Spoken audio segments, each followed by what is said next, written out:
Questo due. Vai, pusha cantina.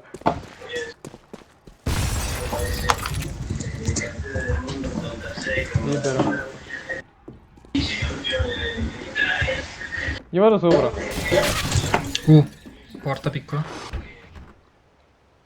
Sinistra. L'altro scommetto che è sopra. No, no, sopra era libero. Alza un po' il volume.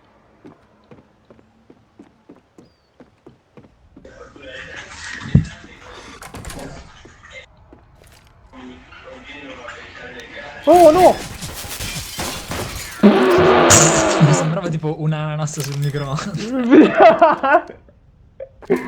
Vabbè.